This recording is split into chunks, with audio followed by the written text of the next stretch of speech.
सामाजिक अनुसंधान के प्रश्न पत्र के अंतर्गत बीए तृतीय वर्ष के विद्यार्थियों के लिए आज का विषय है वैज्ञानिक पद्धति की सामाजिक अनुसंधान में उपयोगिता।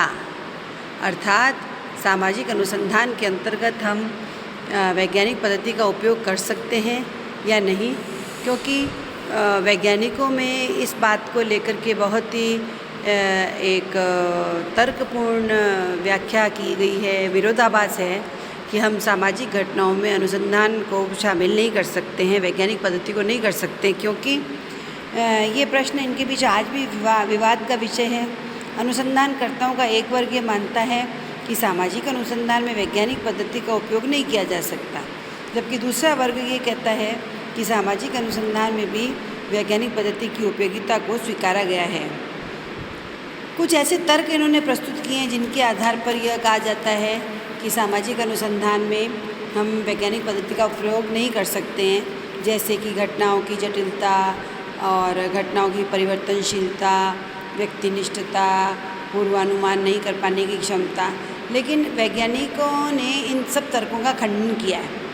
लुंडबर्ग ऐसे समाजशास्त्री थे जिन्होंने कहा है कि जो लोग यह समझते हैं कि वैज्ञानिक पद्धति का उपयोग सामाजिक अनुसंधान में नहीं हो सकता, उनके तर्क में जो उन्होंने तर्क दिए हैं वे वैज्ञानिक पद्धति के मार्ग में बाधक माने जा सकते हैं, लेकिन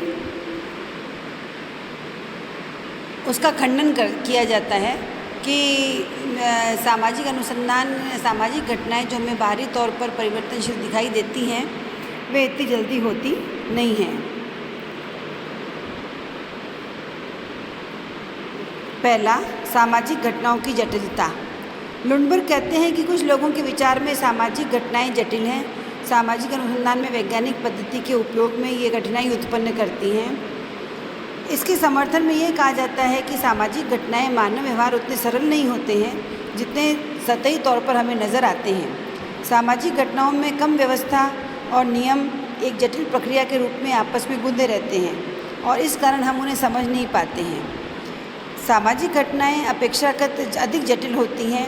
लुंडबर्ग कहते हैं कि यह जटिलता वैज्ञानिक पद्धति के उपयोग की संभावना को समाप्त नहीं करती है, क्योंकि यदि कोई विषय जटिल है तो यह विषय की गलती नहीं है, बल्कि अनुसंधान करने वाले की, उस वैज्ञानिक की गलती है कि वह उस जटिल विषय को समझ नहीं पाया है। क्यों? क्योंकि सामाजिक घटनाओं में भी नियमितता और क्रमबद्धता पाई जाती है। ऐसी घटनाओं का अध्ययन हम निश्चित तरीके से वैज्ञानिक पद्धति के माध्यम से कर सकते हैं। जटिलता का संबंध हमारी अज्ञानता से है। यदि हमें पर्याप्त जानकारी नहीं है तो हमारे लिए जटिल है, चाहे वो प्राकृतिक विज्ञान हो और चाहे सामाजिक विज्ञान हो। ये जटिलता वैज्ञानिक पद्धति की उपादेयता को किसी भी रूप में कम नहीं करती है। सामाजिक संरचना के बारे में जो हमारा ज्ञान बढ़ता जाएगा, तो सामाजिक घटनाएं हमें सरल प्रतीत होने लगेंगी। इस आधार पर यह माना जा सकता है कि सामाजिक घटनाओं की जटिलता कोई ऐसा अवरोध नहीं है जो वैज्ञानिक पद्धति की उपादेयता को सामाजिक अनुसंधान में कम करती हो या बाधा उपस्थित करती हो। दूसरा, सामाजिक घटनाओं की व्यक्तिनिष्ठता और अमूर्तता। सामाजिक अनुसंधान में वैज्ञानिक पद्धति के उपयोग में दूसरी बड़ी बाधा है सामाजिक घटनाओं की व्यक्तिनिष्ठता और अमूर्तता। अर्थात प्राकृतिक विज्ञानों में हम जिन वस्तुओं का अध्ययन करते हैं उनसे हमारा कोई निश्चित लगाव नहीं होता और न ही हम उनके बारे में कोई विचार प्रस्तुत करते हैं, जबकि सामाजिक घटनाओं के अंतर्गत ऐसा माना जाता है कि हम उसके प्रति व्यक्तिनिष्ठ हो जाते हैं और उसमें अपने विचार भी शामिल कर लेते हैं। तो यह लुंडबर्ग कहते हैं कि ऐसा नहीं है। अगर इस प्रकार से किया जाता है तो ये सामाजिक अनुसंधानकर्ता की गलती है। उसका ही अवरोध है कि हम व्यक्तिनिष्ठ हो जाते हैं या उसके प्रति हमारे का झुकाव हो जाता है। यदि हम तटस्थ रहें, यदि अनुसंधानकर्ता तटस्थ रहता है तो किसी भी प्रकार से वैज्ञानिक पद्धति को प्रभावित नहीं कर सकता।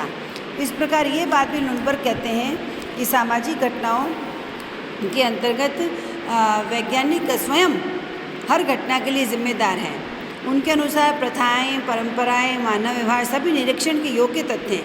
इनका अध्ययन वैज्ञानिक पद्धति के द्वारा आराम से किया जा सकता है। यदि अनुसंधानकर्ता चतुर है, विषय में प्रवीण है, मेहनती है तो यह बिल्कुल संभव है कि समाज का सदस्य होते हुए उस विषय के बारे में निश्चित विचार रखते हुए अध्ययन के दौरान तथ्यों के संकलन में किसी भी प्रकार की बाधा नहीं आती और वह तथ्यों से अपने आप को बिल्कुल अलग रख सकता है। इस प्रकार व्यक्तिनिष्ठता और अमूर्तता भी सामाजिक अनुसंधान के अंतर्गत वैज्ञानिक पद्धति में किसी प्रकार की बाधा नहीं उपस्थित करती है। अमूर्तता का मतलब है कि हमें जो दिखाई न दिया जाता हो, तो सामाजिक घटनाओं की हम नाप तोल नहीं कर सकते, लेकिन हम उन्हें महसूस कर सकते हैं और उनके बारे में अपने ज्ञान की खोज कर सकते हैं। तीसरा, सामाजिक घटनाओं की गुणात्मकता। सामाजिक अनुसंधान में वैज्ञानिक पद्धति की उपयोगिता में एक बाधा सामाजिक घटनाओं की गुणात्मक प्रकृति भी है। अर्थात प्राकृतिक विज्ञानों में तथ्य परिमाणात्मक होते हैं, जबकि समाज विज्ञानों में जो तथ्य प्राप्त किए जाते हैं वे गुणात्मक होते हैं। इसका अभिप्राय यह है कि सामाजिक घटनाओं के बारे में प्राप्त तथ्यों का एक बहुत बड़ा भाग ऐसा होता है जिसकी माप नहीं की जा सकती है। यह स्थिति वैज्ञानिक पद्धति के मार्ग में बाधा उत्पन्न करती है, लेकिन लुनबर्ग ऐसा नहीं मानते हैं। वो ये कहते हैं कि इस तरह से किसी प्रकार की बाधा उत्पन्न नहीं होती है। तथ्यों की भिन्नता वैज्ञानिक पद्धति के मार्ग में बाधा उत्पन्न नहीं करती है। हमें बात यह ध्यान रखनी होगी कि विज्ञान के लिए आवश्यक नहीं है कि उसके सभी तथ्य परिमाणात्मक हों। गुणात्मक तथ्य का अध्ययन भी वैज्ञानिक विधि से नहीं किया जा सकता और परिमाणात्मक का भी कई बार नहीं किया जा सकता, जबकि समाज विज्ञान में इतनी प्रविधियां विकसित हो चुकी हैं कि जिनके माध्यम से हम गुणात्मक घटनाओं को परिमाणात्मक रूप में प्रस्तुत कर सकते हैं। इसलिए वैज्ञानिक पद्धति में यह भी एक बाधा नहीं है, भ्रांतिमूलक धारणा है। चौथा, सामाजिक घटनाओं की गतिशील प्रकृति। गतिशीलता से तात्पर्य है कि सामाजिक घटनाएं अतिशीघ्र परिवर्तित होती हैं, कि उनके बारे में, क्योंकि समाज गतिशील अवस्था में रहता है, उसके अंतर्गत विभिन्न घटनाएं परिवर्तित होती रहती हैं। यदि हम उनका अध्ययन करते हैं तो वे उनके बारे में जो निष्कर्ष निकाला जाता है वह कुछ समय बाद उसके ऊपर लागू नहीं होता। लेकिन इसका तर्क भी दिया जाता है कि चूँकि समाज गतिशील अवस्था में रहता है, इसलिए उसके द्वारा बनाई गई स्थितियों के और सिद्धांतों की उपयोगिता कम हो जाती है। लेकिन भौतिक और प्राकृतिक घटनाओं में भी गतिशीलता होती है और परिवर्तनशीलता होती है, और ऐसा होने पर उनका अध्ययन वैज्ञानिक पद्धति के माध्यम से किया जाता है। सामाजिक घटनाएं जब परिवर्तित होती है तो ये परिवर्तन एक व्यवस्थित और नियमित रूप में होता है, नियमित क्रम में होता है। इस कारण उसे समझने में कोई विशेष कठिनाई नहीं हो सकती है, क्योंकि जो घटनाएं हमें गत्यात्मक और परिवर्तनशील दिखाई देती हैं तो उनकी दर बहुत कम होती है। ऐसा नहीं कि आज अनुसंधान के नियम बनाए और कल उनमें परिवर्तन हो गया, ऐसा नहीं है, क्योंकि संस्थाओं में, परंपराओं में भी परिवर्तन आने में सदियां गुजर जाती हैं और बहुत ही लंबा समय लगता है। अतः यह भी एक बाधा नहीं है। और अंतिम है पूर्वानुमान की सीमित क्षमता। वैज्ञानिक ये मानते हैं कि सामाजिक घटनाओं के बारे में हम पूर्वानुमान नहीं कर सकते, यानी कि भविष्यवाणी नहीं कर सकते जिस प्रकार प्राकृतिक घटनाओं में हम कर सकते हैं। प्राकृतिक घटना विज्ञान की आधारभूत विशेषता है कि उनके बारे में हम भविष्यवाणी कर सकते हैं। सामाजिक घटनाओं के बारे में उसे स्वीकार नहीं किया जाता है, जबकि लुनबर्ग का कहना है कि सामाजिक घटनाओं के बारे में भी पूर्वानुमान किया जा सकता है। ऐसा नहीं है, भविष्यवाणी कर सकते हैं। कई बार ये भविष्यवाणियाँ प्राकृतिक विज्ञानों में भी गलत साबित होती हैं, जैसे कि ये मौसम विभाग के अनुसार कहा जाता है कि बारिश की संभावना है और बारिश नहीं होती है।